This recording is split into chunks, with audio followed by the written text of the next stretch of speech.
Praise Lord. परमेश्वर का वचन क्या है, आज इसके बारे में हम लोग जानते हैं और पढ़ते हैं।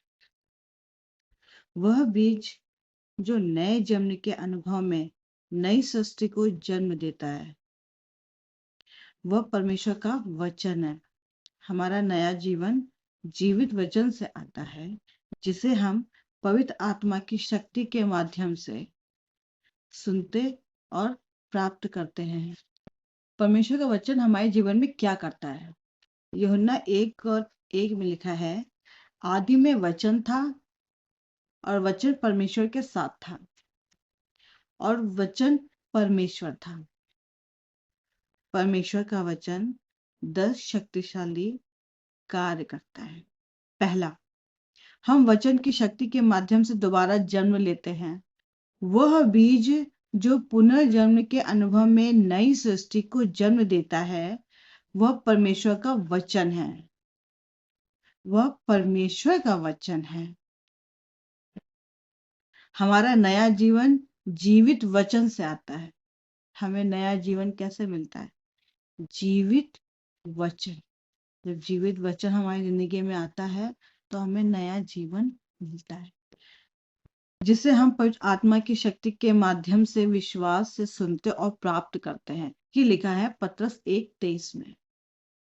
दूसरा है रोमियो 10:17 में लिखा है। दूसरा, वचन हमारे विश्वास का स्रोत है। पहला था हम वचन की शक्ति के माध्यम से दोबारा जन्म लेते हैं, और दूसरा है वचन हमारे विश्वास का स्रोत है। वचन हमारे लिए विश्वास का स्रोत है। वचन विश्वास पैदा करता है। वचन विश्वास पैदा करता है। वचन का एक बहुत बड़ा रोल है हमारी जिंदगी में। वचन के द्वारा हम जीवित रहते हैं। वचन के द्वारा हम परमेश्वर के निकट आ पाते हैं। जब हम वचन को पढ़ते हैं, बाइबल से वचन हम रीड करते हैं, पढ़ते हैं, तो हम पवित्र आत्मा से हमारा कनेक्शन जुड़ने लगता है। परमेश्वर से हमारा कनेक्शन जुड़ने लगता है। वचन हमें परमेश्वर के नजदीक ले जाता है। वचन विश्वास पैदा करता है। नए जन्म के लिए मसीह के रूप में विजयी जीवन जीने के लिए, अगर आपको कभी ऐसा लगे कि आप में विश्वास की कमी आ गई है, अगर आपको कभी ऐसा लगे कि आप में विश्वास की कमी आ गई है, तो खुद को वचन में डुबो लें। अगर आपको लगे कि विश्वास में कमी आ गई है, तो वचन में खुद को डुबो लें, और जैसे जैसे आपका विश्वास बढ़ेगा, जैसे जैसे आपका विश्वास बढ़ेगा, आप मजबूत हो जाएंगे। आप मजबूत होते जाएंगे। तीसरा है, हम परमेश्वर को उसके वचन के द्वारा जानते हैं। नीति वचन 2:1-5 में लिखा है, बाइबल के दैनिक और लगातार अध्ययन के माध्यम से हम परमेश्वर के बारे में अपने ज्ञान में वृद्धि करते हैं और उसे महिमा का सम्मान देना सीखते हैं। बाइबल के लगातार अध्ययन करने से हम परमेश्वर को महिमा और सम्मान देना सीखते हैं। कैसे भरोसा रखें और कैसे आज्ञा माने, हमें बताता है परमेश्वर का वचन। नीति 2:1-5 में लिखा है, अगर हम परमेश्वर के वचन को स्वीकार करते हैं तो हम यहोवा के भय को समझेंगे और परमेश्वर के ज्ञान को प्राप्त करेंगे। हम परमेश्वर के ज्ञान को प्राप्त करेंगे। वचन को पढ़ने से हम परमेश्वर के नजदीक आते हैं और वचन को प्राप्त करते हैं। चौथा है, परमेश्वर का वचन आत्मिक भोजन है। परमेश्वर का वचन आत्मिक भोजन है। 1 पतरस 2:2 में लिखा है, और मत्ती 4:4 में भी लिखा है, इब्रानियों 5:12-14 में लिखा है, गलतियों 4:19 में भी लिखा है। क्या लिखा है? हमारे ईसाई जीवन के हर चरण में परमेश्वर का वचन वह पोषण है जिसकी हमें मसीह में बढ़ने और परिपक्व होने के लिए आवश्यकता होती है। शब्द जीवन है और हमारी आत्मा इस पर निर्भर है। नए अस्तित्व के लिए दूध, परिपक्व के लिए मांस और प्रत्येक अस्तित्व के लिए रोटी।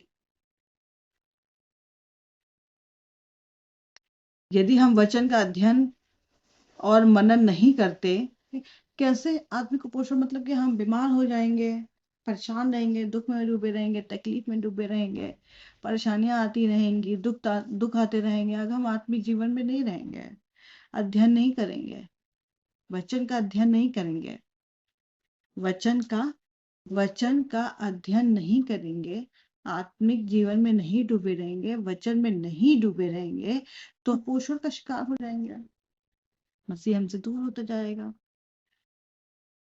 अगर हम वचन को नहीं पढ़ेंगे तो, वचन के अध्ययन नहीं करेंगे, वचन का मनन नहीं करेंगे, वचन हमारी जिंदगी में बहुत इंपॉर्टेंट है। वचन से हम जीवित हैं, परमेश्वर के नजदीक आते हैं, वचन से हमारे जीवन में सुख और शांति आती है। वचन को जो हम बोलते हैं वही सत्य है, वही सत्य है, क्योंकि परमेश्वर हमारे अंदर है।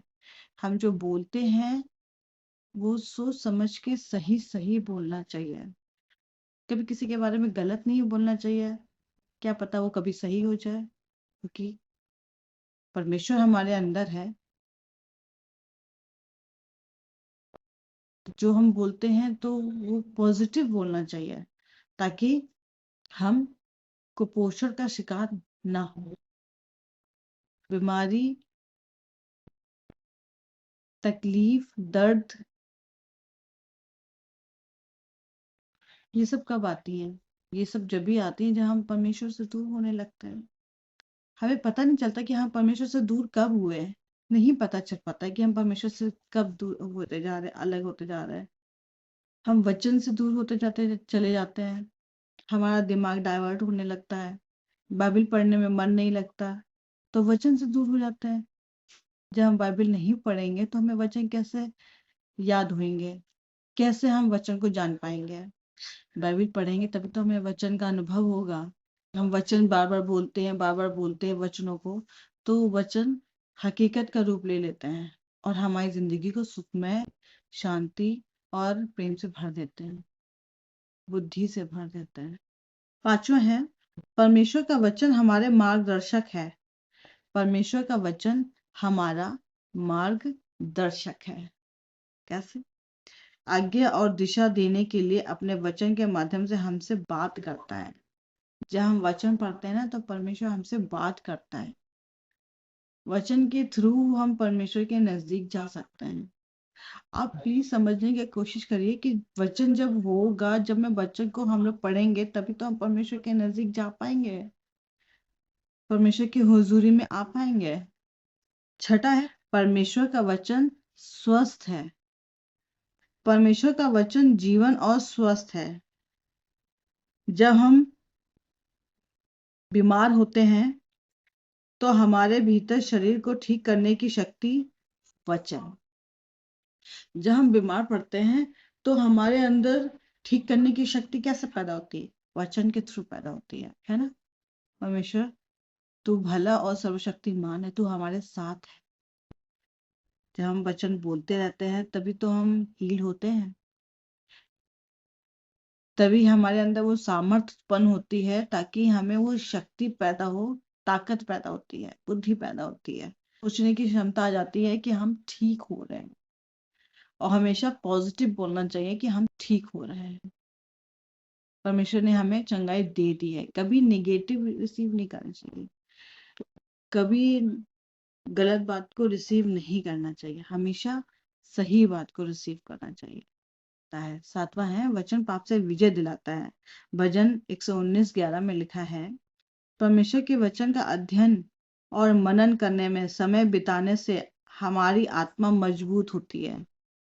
परमेश्वर का वचन का अध्ययन और मनन करने से हमारी आत्मा मजबूत होती है। जब हम परमेश्वर का वचन पढ़ेंगे, उसका अध्ययन करेंगे, तो हमारी आत्मा मजबूत होगी। हमें अपनी आत्मा को मजबूत करने की बहुत जरूरत है। जब हमारी आत्मा ही निर्बल हो जाएगी तो हमारा शरीर भी निर्बल हो जाएगा। इसलिए अपनी आत्मा को सबसे पहले वचन के बेड़े से बांधे रखना है। वचन के डोरी से बांधे रखना है, तभी हम बचेंगे। परमेश्वर का वचन लिखा है, परमेश्वर के वचन का अध्ययन और मनन करने से, उसमें समय बिताने से हमारी आत्मा मजबूत होती है। अपनी आत्मा को बहुत इजी है मजबूत करना और संभाल के रखना और बचा के रखना। कैसे? सिर्फ वचन पढ़ने से। सिर्फ वचन पढ़ने से हमारी आत्मा बच जाती है मुसीबतों का सामना करने में, दुख तकलीफों का सामना करने में, परेशानियों का सामना करने में हम मजबूत हो जाते हैं। मैंने तेरे वचन को अपने हृदय में रख छोड़ा है कि तेरे विरुद्ध पाप ना करूं। मैंने अपने जीवन में तेरे वचन को रख छोड़ा है कि मैं पाप ना करूं। जब हमारे जीवन में, हमारे मुंह में, हमारे बुद्धि में वचन होगा तो हम पाप करने से कोसों दूर होंगे। पाप तो हमारे आसपास भटक भी नहीं सकता है। 8वां है, परमेश्वर का वचन आत्मिक युद्ध के लिए हमारा उपकरण है। परमेश्वर का वचन आत्मिक युद्ध करने के लिए हमारा उपकरण है। आत्मा की तलवार जो परमेश्वर का वचन है, शैतान के विरुद्ध आक्रमण का हमारा हथियार है। आत्मा की तलवार जो परमेश्वर का वचन है, आत्मा की तलवार जो परमेश्वर का वचन है, शैतान के विरुद्ध आक्रमण का हमारा हथियार है। परमेश्वर का वचन हम शैतान को अपने पैरों तले रौंद सकते हैं, शैतान को वार्न कर सकते हैं, शैतान को धमकी दे सकते हैं, शैतान को भगा सकते हैं। सिर्फ परमेश्वर के वचन से क्लेम करके, परमेश्वर के वचन को हम क्लेम करेंगे तो शैतान को हम ऐसे निपटा सकते हैं, भगा सकते हैं। सिर्फ परमेश्वर का वचन जब हम परमेश्वर के वचन में डूबे रहेंगे, जब हम परमेश्वर के वचनों से मजबूत होंगे तो हम शैतान का सामना भी कर सकते हैं, शैतान को भगा भी सकते हैं। क्योंकि परमेश्वर का हमारा जो हथियार है वो परमेश्वर का वचन है। और हमारे होठों से विश्वास के साथ बोले गए परमेश्वर के वचन का सामना नहीं कर सकता। अगर हम परमेश्वर के वचनों को बोलते रहेंगे तो शैतान हमारा सामना नहीं कर सकता। तो शैतान हमारा सामना नहीं कर सकता अगर हम वचनों को अपने होठों से बोलेंगे। दोस्तों, ये बहुत जरूरी है कि परमेश्वर के वचन को हम रेगुलर बोलते रहे। हमारे आत्मिक जीवन के लिए, हम शारीरिक जीवन के लिए, आत्मिक जीवन के लिए बहुत जरूरी है परमेश्वर के वचन को बोलते रहना।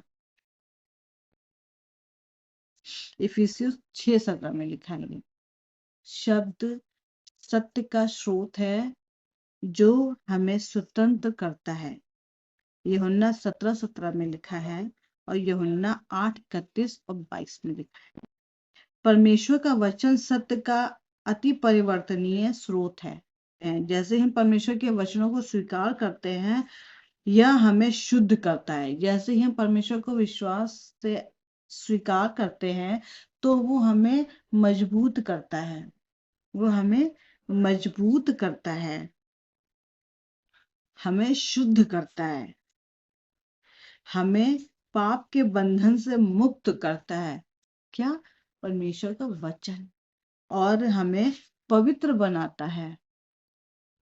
10 में लिखा है, 10 नंबर है, परमेश्वर का वचन हमें पुनर्जीवित और मजबूत करता है। परमेश्वर का वचन हमें पुनर्जीवित और मजबूत करता है।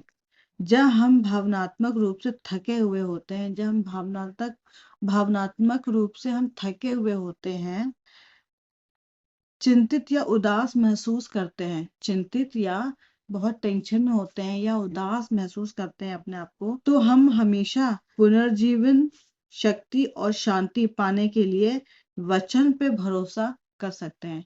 तो हमें पुनर्जीवित और शक्ति और शांति पाने के लिए हम किस पे विश्वास कर सकते हैं? सिर्फ वचनों पर, सिर्फ परमेश्वर के वचन पे हम विश्वास कर सकते हैं। भजन संहिता 119 और 25 में लिखा है, सिर्फ हम अपने जीवन को बदलने के लिए, शक्ति और शांति पाने के लिए और मजबूत रहने के लिए वचनों पे भरोसा कर सकता है। सिर्फ परमेश्वर के वचन पे भरोसा कर सकते हैं, तब हम आत्मिक रूप से, शारीरिक रूप से और बुद्धि से मजबूत होंगे। क्योंकि परमेश्वर का कोई भी वचन कभी निष्फल नहीं होता। क्योंकि परमेश्वर का कोई भी वचन कभी निष्फल नहीं होता। ये पूरी बाइबल में जो जितने वचन लिखे हैं, इसमें जितने भी वचन हैं, वो कोई भी निष्फल नहीं होते। लूका 1:37 में लिखा है, परमेश्वर का कोई भी वचन निष्फल नहीं होता है। पहला पत्रस 1:24 में लिखा है, हर प्राणी घास के समान है और उसकी सारी शोभा जो है वो घास के समान है, घास के फूलों के समान है। घास सूख जाती है और फूल झड़ जाते हैं। घास सूख जाती है और फूल झड़ जाता है, परंतु परमेश्वर का वचन युगानुयुग जीवित रहता है। परमेश्वर का वचन युगानुयुग जीवित रहता है और स्थिर रहता है, और स्थिर रहता है।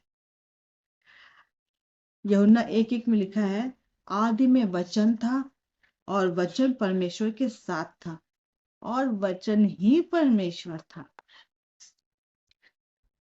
यूहन्ना 14:1 में लिखा है, तुम्हारा मन व्याकुल ना हो, परमेश्वर का विश्वास रखो।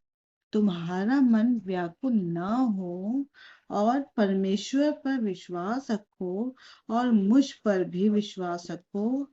मेरे पिता के घर में बहुत से रहने के स्थान हैं। यदि ना होते तो मैं तुमसे कह देता, क्योंकि मैं तुम्हारे लिए जगह तैयार करने जाता हूँ। और यदि मैं जाकर तुम्हारे लिए जगह तैयार करूं, तो फिर आकर तुम्हें अपने अपने यहाँ ले जाऊंगा, और जहां मैं रहूं वहां तुम भी रहोगे। जहां मैं जाता हूं वहां का मार्ग तुम जानते हो। यीशु ने कहा, मार्ग और सत्य और जीवन मैं ही हूँ, और मेरे बिना कोई पिता के पास नहीं जा सकता। मैं पिता में हूँ और पिता मुझ में है। नहीं तो मेरे कामों के कारण ही मुझ पे विश्वास कर। विश्वास कब हमारा मजबूत होता है?